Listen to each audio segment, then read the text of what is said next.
अस्सलाम वालेकुम my dear students.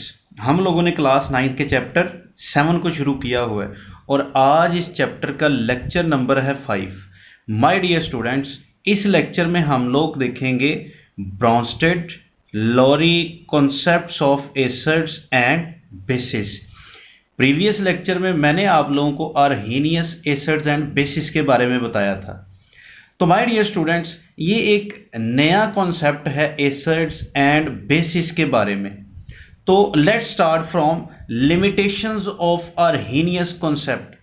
ये जो टॉपिक है, ये लिमिटेशंस ऑफ आर्हेनियस कॉन्सेप्ट वाला जो टॉपिक है, ये इसका तल्लुक तो प्रीवियस लेक्चर के साथ है, लेकिन मैं इसे Lowry Bronsted concept of acids और बेसिस के साथ पढ़ाऊंगा जी। तो मेरी बातों को तवज्जो और गौर से सुनिएगा बच्चों। लिमिटेशंस का मतलब क्या होता है? लिमिटेशंस का मतलब होता है जी नकाइस। नकाइस हैं जी, कमियां हैं जी। इस जो आर्हेनियस का मॉडल मैंने आप लोगों को पढ़ाया था, Arrhenius concept of acids and basis पढ़ाया था, उसमें कुछ नुक्स हैं, नकाइस हैं जी, कुछ कमियां हैं, लिमिटेशंस है उसकी। सबसे पहली लिमिटेशन क्या है? Substances like sodium carbonate, potassium carbonate and ammonia NH3 do not have hydroxyl groups to release in water, but they act as basis। My dear students, ये ज़रा लाइन का मतलब ज़रा सुन ले। मैंने आप लोगों को पढ़ाया था कि आर्हेनियस बेसिस वो बेसिस होती हैं जो आयोनाइज होने पर, वाटर में आयोनाइज होने पर, डिसोसिएट होने पर OH नेगेटिव आयन देती हैं, हाइड्रोक्सल ग्रुप देती हैं, हाइड्रोक्सल आयन देती हैं। तो ये जो मेरे पास कुछ कंपाउंड है, जैसे sodium carbonate, potassium carbonate, ammonia लिखा हुआ है तो ये बेसिस, लेकिन इनके पास किसी के पास भी OH ग्रुप नहीं है। क्या आप इन्हें वाटर में ऐड करें, ये वाटर में OH नेगेटिव आयन दे दें? तो सबसे पहली जो लिमिटेशन है आर्हेनियस एसिड्स एंड बेसिस की, वो ये चीज़ है कि ये उन सब्सटेंसेस को, उन बेसिस को एलैबोरेट नहीं करती जिनके पास OH नहीं है। नंबर 2 पे ज़रा देखिएगा, ये तो मैंने पढ़ाते हुए भी बताया था, ये इसकी मेन लिमिटेशन यही है जी। लिमिटेशन क्या है? याद करें, आप लोगों को मैंने कहा था कि एसिड्स और बेसिस की नेचर अगर आप लोगों ने जाननी है तो आपको उस सब्सटेंस को वाटर में ऐड करवाना पड़ेगा। यानी Arrhenius concepts of acids and basis does not explain the nature of acids and bases in non aqueous medium. वो नॉन एक्वस मीडियम के अंदर, यानी वो मीडियम जहाँ पे पानी नहीं है, आप एसिड्स और बेसिस के बारे में नहीं बता सकते, क्योंकि हमने तो कहा था कि आर्हेनियस एसिड वो है जो वाटर में डिसोसिएट होने पर H पॉजिटिव आयन देते हैं। बेसिस वो चीज़ें हैं, आर्हेनियस बेसिस वो हैं, वो सब्सटेंसेस हैं जो पानी में ऐड होने पर, डिसोसिएट होने पर, पानी में डिसोसिएट्स होने पर OH नेगेटिव आयंस देती हैं। तो ज़रा देखिएगा जी, according to Arrhenius a substance can only act as an acid और base if water is present as a solvent. अगर पानी मौजूद है तब आप एसिड और बेसिस को बता सकते हैं, अदरवाइज आपके पास एसिड और बेसिस को एक्सप्लेन करने का और कोई तरीका नहीं है। ये इसकी लिमिटेशन है, यानी पानी के बगैर आप एसिड्स और बेसिस की नेचर को नहीं बता सकते जी। हम लोग आगे बढ़ते हैं जी। इन लिमिटेशंस को रेक्टिफाई करने की ज़रूरत है। इन लिमिटेशंस को जहन में रखते हुए ब्रॉन्स्टेड लॉरी कॉन्सेप्ट इंट्रोड्यूस करवाया गया जी। ये एक नाम नहीं है माय डियर स्टूडेंट्स। ब्रॉन्स्टेड जो है ये एक डैनिश केमिस्ट था, डैनिश केमिस्ट था, डैनिश। और ये जो लॉरी है ये इंग्लिश केमिस्ट था, इंग्लैंड का रहने वाला, वो डेनमार्क का रहने वाला। Independently explain the acids and bases in 1923 के अंदर ब्रॉन्स्टेड लॉरी ने एसिड्स और बेसिस का कॉन्सेप्ट पेश किया था जी। तो एसिड क्या है अकॉर्डिंग टू लॉरी ब्रॉन्स्टेड या ब्रॉन्स्टेड लॉरी कॉन्सेप्ट? एसिड जरा देखिएगा बच्चों, an acid is that substance which donates proton मैं इस लाइन को ज़रा आगे बढ़ा लूँ, फिर मैं आप लोगों को ये लाइन समझा देता हूँ जी। मैं यहाँ पर ना एक चीज़ ऐड कर देता हूँ। यहाँ पे लिखा हुआ है डोनेट्स प्रोटॉन, मैं लिख देता हूँ और या हैव अबिलिटी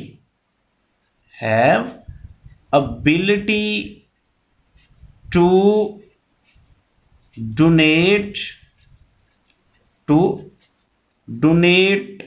प्रोटॉन, ले एच पॉजिटिव लिख दिया प्रोटॉन। ये मैंने अपने पास से लिखा है ताकि आप लोगों को एक दो चीज़ें समझा सकूं जी इस लाइन से। बहरहाल according to Bronsted Lowry concept of acids and bases, acid वो सब्सटेंसेस है, सब्सटेंसेस याद रखिएगा बच्चों, आयन और मॉलिक्यूल हो सकते हैं जी, आयन भी हो सकते हैं और मॉलिक्यूल्स भी हो सकते हैं जी। तो याद रखिएगा वो सब्सटेंसेस विच डोनेट्स प्रोटॉन, जो प्रोटॉन देते हैं जी। प्रोटॉन क्या करते हैं? देते हैं। प्रोटॉन डोनेट्स करना, दे देना जी। अब जरा आगे देखिएगा, मेरे पास एक रिएक्शन है, देखना ये है कि वैसे तो मैंने लिखा हुआ है HCl हाइड्रोक्लोरिक एसिड है, फिर साथ वाटर है, वो एज ए बेस काम कर रहा है, लेकिन रिएक्शन की नेचर को देखते हुए हम लोग खुद भी बता सकते हैं कि कोई चीज़ एसिड है या बेस है। मैंने कहा वो सब्सटेंस जो प्रोटॉन देगा। ज़रा देखें HCl जो है, HCl, इस HCl से बना है chloride ion, chloride ion, it means यहाँ से माइनस हुआ है प्रोटॉन, तो इसने प्रोटॉन दिया, प्रोटॉन दिया, लिहाजा ये क्या हुआ? एसिड। वो सब्सटेंसेस जो प्रोटॉन देते हैं उन्हें एसिड कहते हैं। और वाटर ज़रा देखें, वाटर प्रोटॉन एक्सेप्ट करके क्या बन गया? हाइड्रोक्सोनियम आयन। यहाँ पे प्रोटॉन क्या हुआ है? ऐड हुआ है जी, प्रोटॉन क्या हुआ है? ऐड। तो इसने प्रोटॉन एक्सेप्ट किया। वो सब्सटेंसेस जो प्रोटॉन एक्सेप्ट करेंगे वो बेसिस कहलाएंगे जी, उन्हें ब्रॉन्स्टेड लोरी बेसिस कहेंगे। तो एसिड वो सब्सटेंसेस जो प्रोटॉन डोनर हैं, बेसिस वो सब्सटेंसेस जो प्रोटॉन एक्सेप्टर हैं। आगे आएगा, मैं आप लोगों को बताऊंगा। ये एसिड के बारे में दो तीन अहम बातें, ज़रा इनको भी ज़रा मद्देनज़र रखिएगा। The definition requires that to behave as an acid a compound must have a proton to donate। अच्छा, ये बात लिखी क्या हुई है? बात लिखी हुई है जी, वो कंपाउंड जो एसिड के तौर पर बिहेव कर रहा है ना, लाजमी तौर पर उसके पास क्या होना चाहिए? उसके पास बच्चों H पॉजिटिव आयन होना चाहिए, प्रोटॉन होना चाहिए। ये पहली बात है। दूसरी बात, the condition of the presence of water during this donation was eliminated। eliminate का मतलब होता है कि ख़त्म हो गई है जी, कि पानी का होना। यहाँ पे आर्हीनियस में मैंने कहा ना, पानी के बगैर आप एसिड और बेस को नहीं बता सकते, लेकिन यहाँ पे पानी वाली कंडीशन को ही ख़त्म कर दिया गया। होप सो आप लोगों को ये दोनों बातें समझ आई होगी। तीसरा पॉइंट यहाँ पे मैंने लिखा है जी, ऑल आर्हीनियस एसिड्स, जो तमाम आर्हीनियस एसिड्स होते हैं, आर्हीनियस एसिड्स वो सब्सटेंसेस जो वाटर के अंदर क्या दे रहे थे? प्रोटॉन दे रहे थे। तमाम Arrhenius acids are thus Bronsted Lowry acids हैं जी, ये याद रखिएगा जी। सारे आर्हीनियस एसिड क्या हैं? ब्रॉन्स्टेड लोरी एसिड्स हैं। आप एग्जांपल्स पे चले जाएं, HCl एसिड, ये प्रोटॉन देता है जी, इसके पास प्रोटॉन है। आप H2SO4 की बात कर लें, king of acid sulphuric acid, इसके पास भी प्रोटॉन है, ये भी प्रोटॉन दे सकता है। आप नाइट्रिक एसिड की बात कर लें, HNO3, इसके पास भी प्रोटॉन है, ये भी प्रोटॉन दे सकता है। आप किसकी बात कर लें? आप CH3COOH की बात कर लें, this one is acetic acid है, इसके पास भी प्रोटॉन है, ये भी प्रोटॉन दे सकता है। तो बहरहाल तमाम आर्हीनियस एसिड्स क्या है? लोरी ब्रॉन्स्टेड एसिड्स हैं जी। ये 3 पॉइंट हो गए। नेक्स्ट हम लोग बढ़ते हैं जी बेस की तरफ। तो मैंने बेस पहले भी बता दिया, वो सब्सटेंस विच एक्सेप्ट्स प्रोटॉन, जो क्या ले सकता है जी? प्रोटॉन। कॉन्सेप्ट जरा दिन में रखिएगा, प्रोटॉन ही है, proton donor acid, proton acceptor bases. अब नेक्स्ट वहां पे मैंने लिखा था ना, have ability to donate proton, इधर क्या लिखेंगे? वो सब्सटेंसेस, और यहाँ पे डेफिनेशन को मजीद बढ़ाते हैं जी, मैं लिखूंगा और, ये प्रोटॉन के बाद, और have ability to accept proton, जिनके पास ये सलाहियत हो, जो प्रोटॉन एक्सेप्ट कर सकते हो या जिनके पास ये सलाहियत हो कि वो प्रोटॉन एक्सेप्ट कर सकते हैं, उन्हें हम क्या कहेंगे? बेस कहेंगे। अगेन यहाँ पर सब्सटेंस से मेरी मुराद आयन या मॉलिक्यूल है, तो वो मॉलिक्यूल और आयन, मॉलिक्यूल और आयन जो क्या कर सकते हैं जी? प्रोटॉन एक्सेप्ट कर सकते हैं, उन्हें हम क्या कहते हैं? ब्रॉन्स्टेड लोरी बेसिस कहते हैं। नेक्स्ट जरा देखिएगा बच्चों, एग्जाम्पल्स में मेरे पास एक रिएक्शन है, आप लोग बताइएगा जरा कि कौन एसिड है और कौन बेस है। यहां पर मेरे पास इसे अमोनिया कहते हैं जी, याद रखिएगा NH3 अमोनिया कहलाता है, HCl क्या कहलाता है? Hydrochloric acid. NH3 क्या कहलाता है? अमोनिया। HCl क्या कहलाता है? Hydrochloric acid. अच्छा, जब इनका रिएक्शन हुआ तो अमोनिया से क्या बन गया? NH4 बन गया जी। यहाँ पे 3 हाइड्रोजन थे, यहाँ पर कितने हैं? 4 हाइड्रोजन। इट मीन्स इसमें प्रोटॉन गेन हुआ है, प्रोटॉन इसने एक्सेप्ट किया, लिहाजा ये क्या है? ये है एक बेस। जो प्रोटॉन एक्सेप्ट करे वो बेस है। अच्छा, HCl से क्या बन गया? HCl से बच्चों बन गया Cl नेगेटिव बन गया, तो लिहाजा HCl क्या हुआ? एक एसिड। क्यों एसिड है? क्योंकि इसने प्रोटॉन दिया है, इसके पास हाइड्रोजन था लेकिन इसने हाइड्रोजन प्रोटॉन की फॉर्म के अंदर लूज करके खुद को किस में तब्दील कर लिया? Cl negative. एक बहुत इंटरेस्टिंग बात यहाँ से, वो क्या? बेस जब प्रोटॉन एक्सेप्ट करती है ना माय डियर स्टूडेंट, एक नई डिस्कशन यहाँ से शुरू हो जाएगी हमारी। मैं उसका थोड़ा सा आप लोगों को हिंट यहाँ पे दे देता हूँ, फिर हम लोग आगे बढ़ जाएंगे जी। जब बेस प्रोटॉन एक्सेप्ट कर लेती है, 3 प्रोटॉन, 3 हाइड्रोजन थे यहाँ पर, 3 हाइड्रोजन थे यहाँ पर, यहाँ पे कितने हो गए? 4 हाइड्रोजन। जब बेस प्रोटॉन एक्सेप्ट कर लेती है तो now this one is conjugate acid. बताऊंगा जी, बताऊंगा ये क्या होता है। और नेक्स्ट, जब एसिड प्रोटॉन डोनेट कर देता है तो इसे हम कहते हैं कॉन्जुगेट बेस। कॉन्जुगेट क्या कहते हैं इसे हम कॉन्जुगेट बेस कहते हैं जी। तो होप सो आप लोगों को एसिड और बेस के बारे में कुछ आइडिया हुआ होगा। एग्जांपल्स लिखी हुई हैं जी मैंने कुछ, ये कौन से बेसिस के तौर पर काम करते हैं। ये हाइड्रोक्सल ग्रुप लिखा हुआ है, ये भी as a Bronsted Lowry base के तौर पर काम करता है। साइनाइड आयन है, अमोनिया है, क्लोराइड आयन है। इन एग्जांपल्स को जहन में जरूर रखिएगा। नेक्स्ट हम लोग बढ़ते हैं जी एक्सप्लेनेशन। बेसिस के हवाले से थोड़ी सी जनरल सी डिस्कशन है, थोड़ा सा बेसिस को हम लोग एलेबोरेट करेंगे जी। जरा देखिएगा, except OH negative all the other species, इनकी बात कर रहा है। ये जो चारों मैंने आप लोगों की को लिखवाए हैं जी, यहाँ पर जो लिखे हैं, कह रहा है हाइड्रोक्सल ग्रुप के अलावा, क्या है जी? हाइड्रोक्सल ग्रुप के अलावा all other species are not arrhenious bases। सिर्फ OH negative ion Arrhenius base है, बाकी ये तीनों आर्हेनियस बेस नहीं है जी। ओके बच्चों, आर्हेनियस बेस वो बेस है जो OH नेगेटिव आयन रखती हो, OH नेगेटिव आयन दे सकती हो। ओके बच्चों, next, all arrhenious bases are however Bronsted Lowry bases है। ये भी बात बड़ी अहम है कि आर्हेनियस जो बेसिस हैं, आप लोगों को याद होंगी आर्हेनियस बेसिस। मैं यहाँ पर कुछ का जिक्र करता हूँ, जैसे सोडियम हाइड्रोक्साइड है, जैसे पोटाशियम हाइड्रोक्साइड, ये मैंने 2 लिख दिए स्ट्रॉन्ग बेसिस। अच्छा, ये जो है आर्हेनियस बेसिस है, इनके पास OH है, तो वो पता है क्या कह रहा है? कह रहा है ये जो आर्हेनियस बेसिस हैं, हाउएवर ब्रॉन्स्टेड लोरी बेसिस, इन्हें लोरी ब्रॉन्स्टेड बेसिस भी कहते हैं जी। नेक्स्ट तीसरा point, but Bronsted Lowry acids and bases are not Arrhenius acids and bases. तीसरी अहम बात जी कि जो सारे के सारे Bronsted Lowry acids and bases हैं वो आर्हेनियस एसिड्स एंड बेसिस नहीं है। तो इन बातों में कंफ्यूज नहीं होना आप लोगों ने। सबसे पहली चीज़ यहाँ पे इन चारों के बारे में उसने बात की। उसने कहा जी OH जो है नेगेटिव हाइड्रोक्सल आयन जो है, हाइड्रोक्साइड आयन जो है, ये सिर्फ आर्हेनियस बेस है, बाकी कोई आर्हेनियस बेस नहीं। ये पहला पॉइंट। दूसरा पॉइंट उसने कहा कि जो आर्हीनियस बेसिस है तमाम की तमाम, जैसे NaOH है, KOH है, फिर magnesium hydroxide, calcium hydroxide, aluminium hydroxide, इनके पास OH था। ये आर्हीनियस जो बेसिस हैं तो वो सारी की सारी लोरी ब्रॉन्स्टेड बेसिस हैं।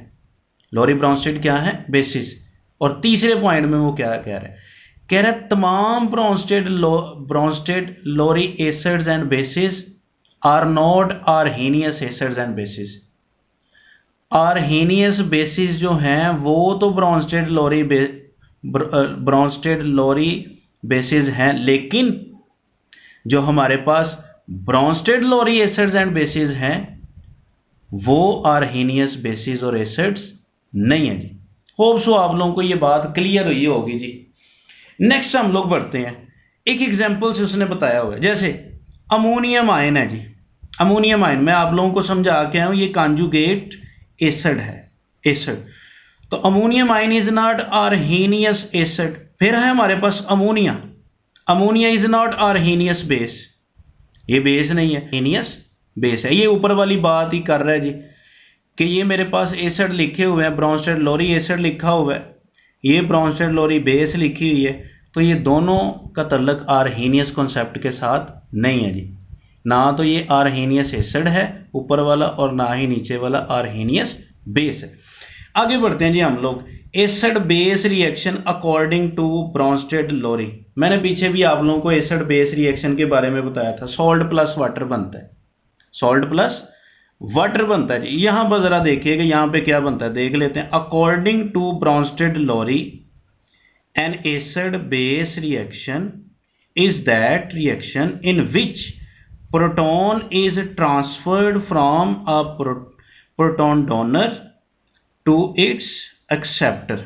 ले जी, बड़ी सिंपल और आसान सी बात उसने कही है। उसने कहा जी होता ये है कि जो प्रोटॉन डोनर है उससे प्रोटॉन निकलता है और ट्रांसफर हो जाता है उसके पास जो प्रोटॉन जो है एक्सेप्टर है। डोनर से निकला प्रोटॉन और किसके पास चला गया? एक्सेप्टर। ये नीचे रिएक्शन देख ले, HCl का रिएक्शन है वाटर के साथ।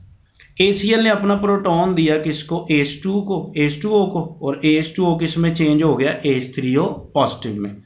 तो HCl खुद किस में तब्दील हो गया? Cl नेगेटिव के अंदर। इसने अपना प्रोटॉन लूज कर दिया। तो देखें हाइड्रोक्लोरिक एसिड ने प्रोटॉन दिया, प्रोटॉन ट्रांसफर किया, प्रोटॉन डोनर ने प्रोटॉन ट्रांसफर किया, वो प्रोटॉन किसके पास चला गया? प्रोटॉन एक्सेप्टर यानी वाटर के पास। बहुत अहम डिस्कशन है यहाँ से, तो तवज्जो से बातें सुनिएगा। Conjugate acid and conjugate base, ये लफ्ज़ में थोड़ा सा मसला है, आप यहाँ पे स्पेलिंग को ज़रा देख लीजिएगा। Conjugate acid and conjugate base को हम लोगों ने पढ़ना है जी। तो what is conjugate acid and what is conjugate base, one by one in दोनों को देखेंगे, लेकिन उससे पहले कुछ अहम बातें। क्या जी? According to Bronsted Lowry concept every acid produces, हर जो एसिड है चाहे वो HCl एसिड है, चाहे वो HCl एसिड है, चाहे वो H2SO4 एसिड है, कोई एसिड है, कोई एसिड है, प्रोड्यूसेस कॉन्जुगेट बेस, यानी ये प्रोटॉन जब दे देगा इसमें से प्रोटॉन चला जाएगा, ये क्लोराइड आयन बना जी। जब इसमें से प्रोटॉन 2 चले जाएंगे तो ये क्या बना? सल्फेट आयन बना। गौर से सुननी मेरी बात। तो ये जो मेरे पास आयन बने हैं ना बच्चों, याद रखना, इन्हें हम लोग क्या कहते हैं? इन्हें हम कहते हैं कॉन्जुगेट बेस। कॉन्जुगेट बेस कहते हैं। अब वो मेरी लाइन आप लोगों को याद आएगी जो मैंने आपको कहा था कि बेस सिर्फ वो नहीं होती जो प्रोटॉन एक्सेप्ट करती है, बल्कि इसके पास एबिलिटी हो प्रोटॉन एक्सेप्ट करने की। ज़रा देखें, ये नेगेटिव है, इसके पास प्रोटॉन की कमी है। जब प्रोटॉन आएगा तो ये प्रोटॉन को एक्सेप्ट करने की सलाहियत रखता है। मैं आप लोगों को बताऊंगा रिएक्शन के अंदर। इसके पास जब प्रोटॉन आएंगे तो ये भी प्रोटॉन एक्सेप्ट करने की एबिलिटी रखता है।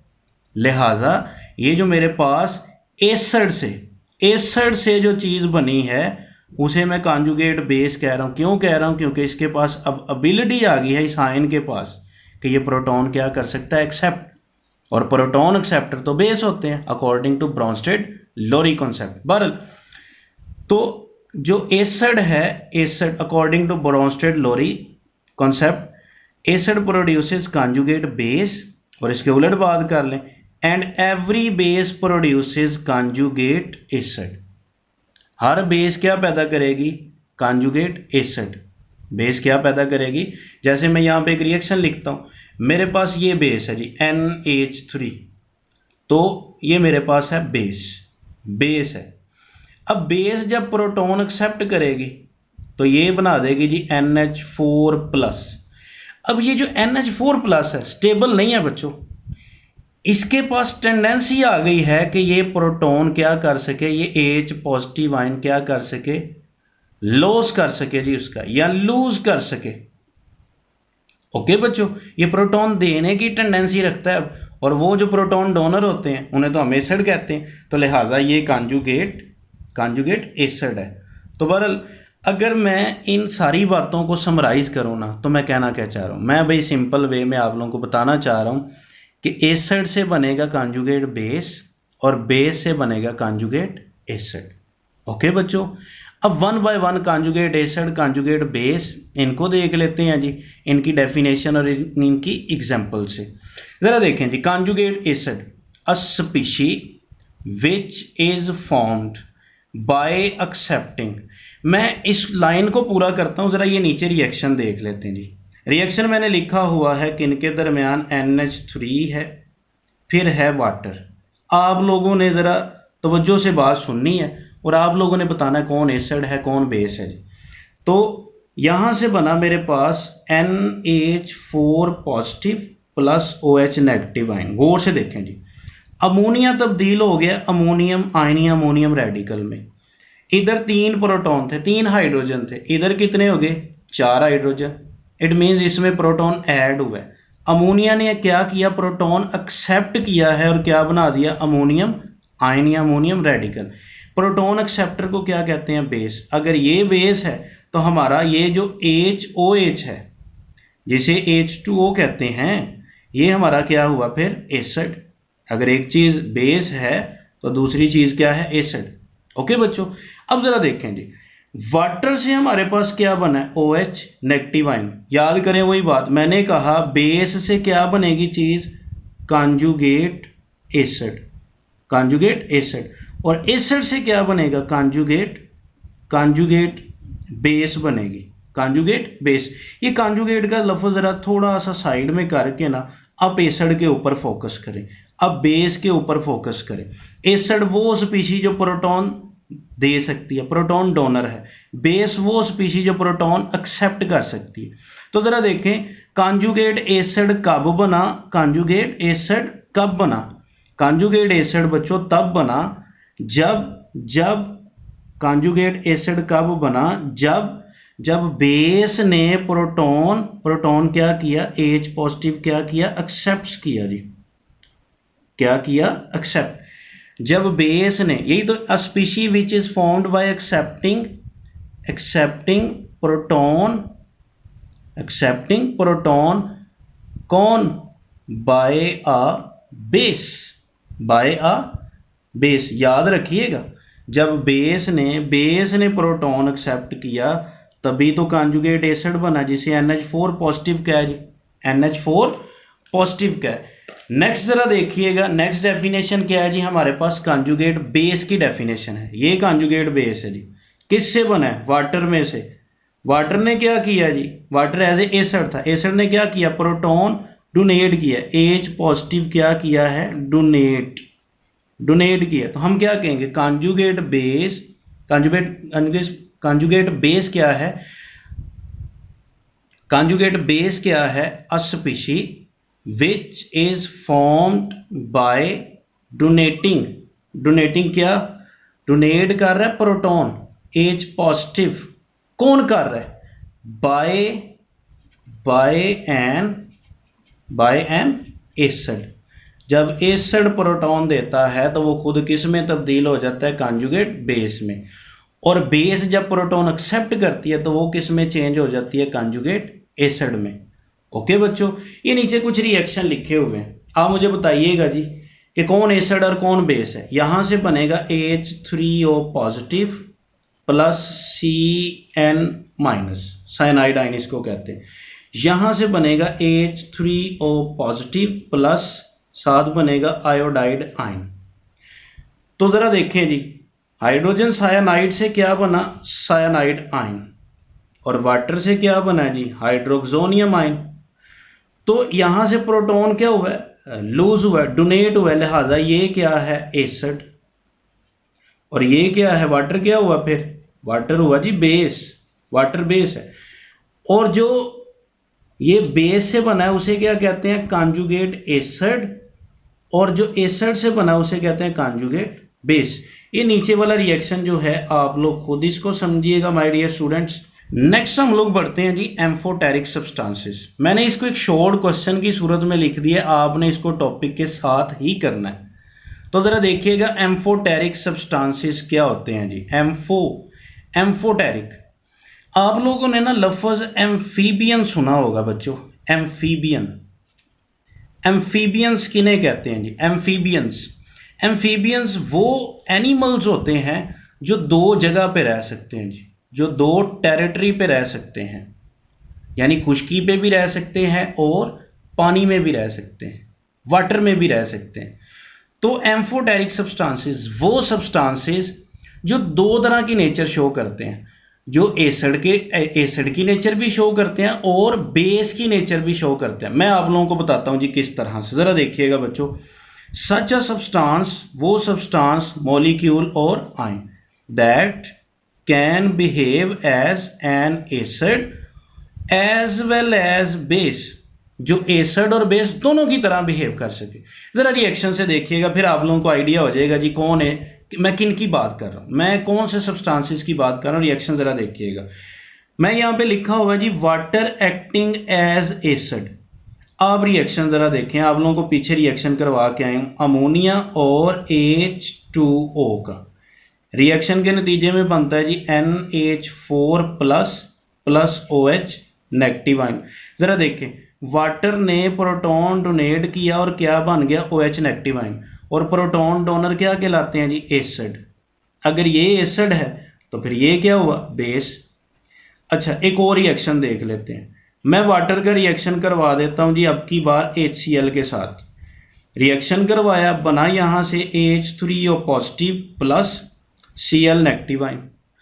तो वाटर देखें जी, वाटर ने प्रोटॉन अब की बार डोनेट नहीं किया, अब की बार वाटर ने प्रोटॉन एक्सेप्ट किया है, लिहाजा ये क्या है, बेस। तो दूसरी चीज़ क्या हुई फिर, एसिड। तो देखें भाई, वाटर जो है वो एज ए एसिड काम कर रहा है और एज ए बेस। मैं आपको सिंपल कर देता हूं जी, वाटर जो है बेस के साथ एज ए एसिड काम करेगा और एसिड के साथ एज ए बेस काम करेगा, यानी वो सब्सटेंसेस जो एसिड और बेस दोनों की तरह बिहेव कर सकते हैं उन्हें कहते हैं एम्फोटेरिक सब्सटेंसेस। तो वाटर एक एम्फोटेरिक सब्सटेंस है। मैंने कुछ एग्जांपल भी लिखी हुई है, इसे बाइकार्बोनेट आयन कहते हैं, इसे हाइड्रोजन सल्फाइड आयन कहते हैं जी। ये मेरे पास है hydrogen sulphate ion, hydrogen sulphate ion.